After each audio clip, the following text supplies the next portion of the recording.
Over the last few months, I played all the Uncharted games. Well, not all of them. I didn't play the PS Vita one, and I didn't read the comics, but I played the 5 main games. So, Drake's Fortune, Among Thieves, Drake's Deception, Uncharted 4, and The Lost Legacy. So, today I'm going to stop and rank all 5 Uncharted games and share your ranking in the comments. My list is not the right one, it's just how I put it. And I would love to hear what you guys think of the Uncharted games. So, without further ado, let's get started. In 5th place, Uncharted 3 Drake's Deception. And when I say this game's a bad game, it's not. This list is very short, so none of these games I think is terrible, and I wouldn't probably always come back to them just for the sake of having fun with them. But the reason Uncharted 3 is the last one is because I feel like I feel like it's too put out. Like it keeps putting too much. It keeps putting too much. Quick time, well, not really, quick time events, and it keeps pushing out the controls too much that you basically feel like you're learning again. Like, you basically feel like it's the first game, it's the first game giving you the, like, hints again. It's, like, basically reteaching you everything from Drake's Fortune. Now, there are good parts in this film. The villain is it's not really the best villain in the whole Uncharted universe, at least the ones I've played. I don't know, like I said, I never played the PS Vita one, so I don't know what the villain was like in that one. But the villain was kind of like, not really weak, but not interesting enough that you really want to kill him. That you really want to get to fighting him. I mean, there was that one part where we thought he shot Sully and killed him, so yeah, that kind of got you fired up. Sorry. But you, like, get this, really,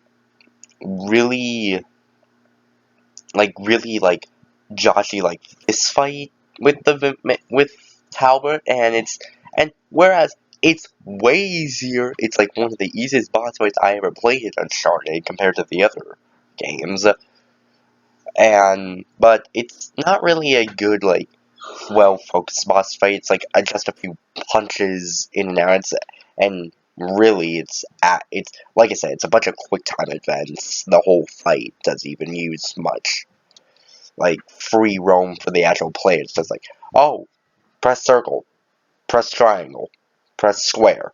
It's just like a one-centered fight for the player, and you don't really get to enjoy it. And then, like I said, there are parts that I like. The whole thing that you go back and you actually learn more about Sully and Nate's relationship. That's great.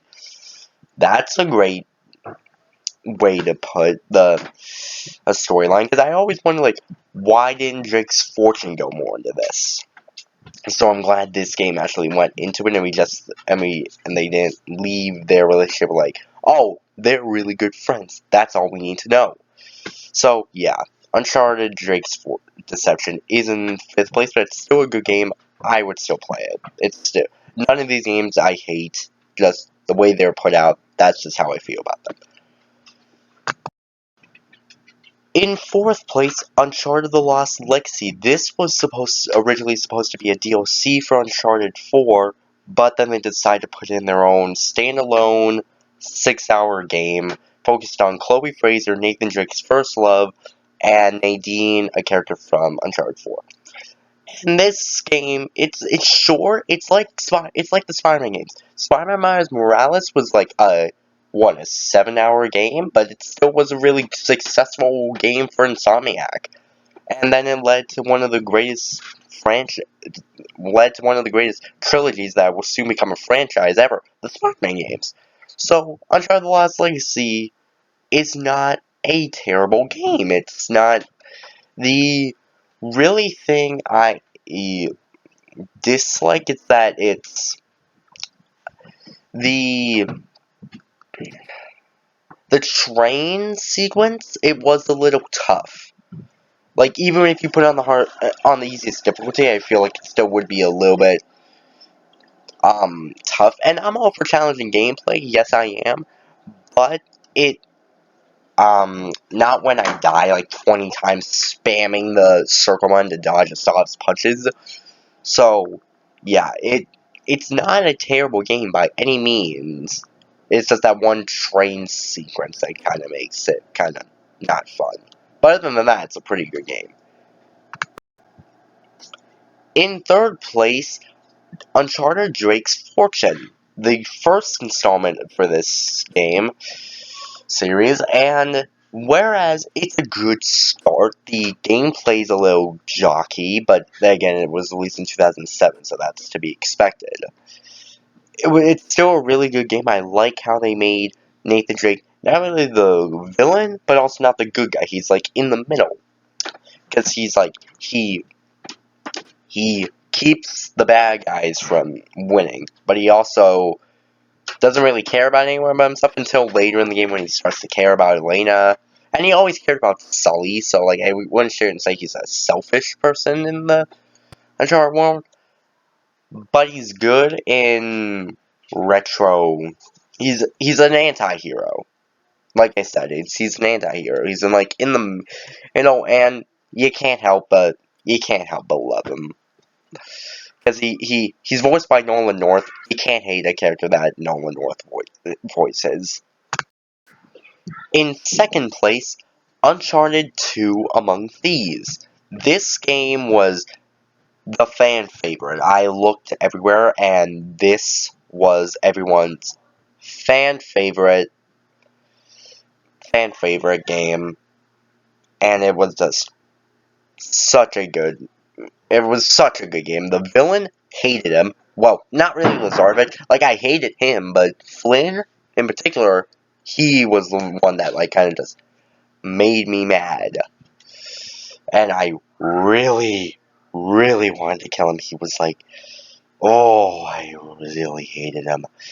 But he was, the set pieces, the combat, the storyline, everything in that game was phenomenal. The demons were hard.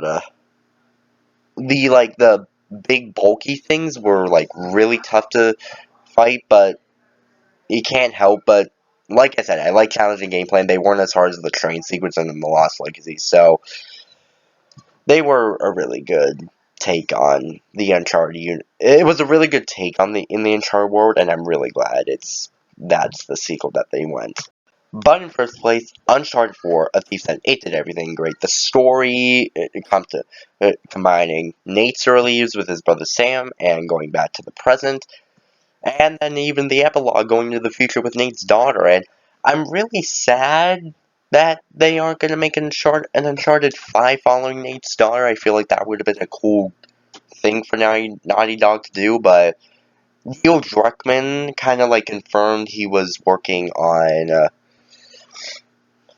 the Last of Us Part 3. We have no official confirmation on that, but he's been hinting that The Last of Us Part 3 is coming. And I'm personally wish that Uncharted 5 would still be released, but I can see that Uncharted 4 was a good ending to Nate's story, and really the Uncharted universe in general. I feel like even the Lost Legacy should have been a DLC or a thing that happened before Uncharted 4, because I feel like Uncharted 4 should be the ending to everything, because the ending, that's why it sells like the ending for me. Like it ends with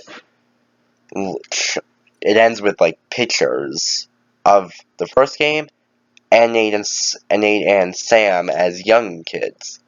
It's a good ending to a great